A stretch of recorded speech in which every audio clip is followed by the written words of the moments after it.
Mr. Isaac, did your family road trip in this? Yes, locked away in the freezing dark for decades. Let's pull her out and bring memories back.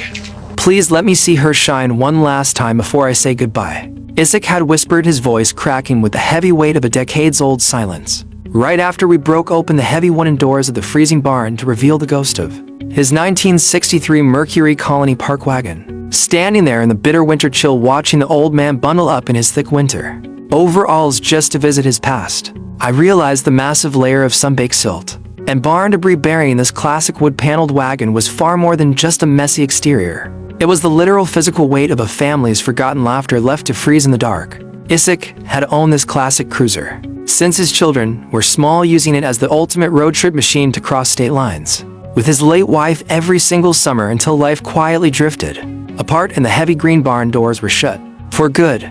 Now this 82-year-old farmer stood there, his silver hair catching the dull winter light eyes, fixed on the flat tires and matted dirt, as if apologizing to the metal for leaving it to wither away alone in the shadows. I saw a man who had outlived the vibrant world he once built inside that cabin, and I knew that if I did not get this rare automotive treasure pulled out and restored to its former glory, I would be failing a beautiful legacy that everyone else in town had already written off as obsolete scrap. The Mercury was an absolute biohazard zone on the inside. The overwhelming smell of stagnant dampness, rodent droppings, and deep-seated mold hit me like a physical blow the moment I cracked open. The heavy doors and the matted floors were covered in layers of decay that had bonded with the industrial fibers over 30 winters of neglect.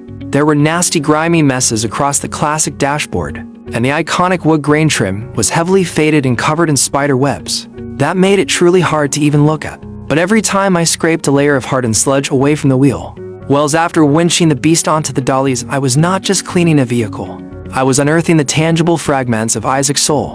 One found an old crinkled paper road map from the 1960s caught inside the rear seat pocket, with fading red ink circles marking the exact rest stops his wife had loved.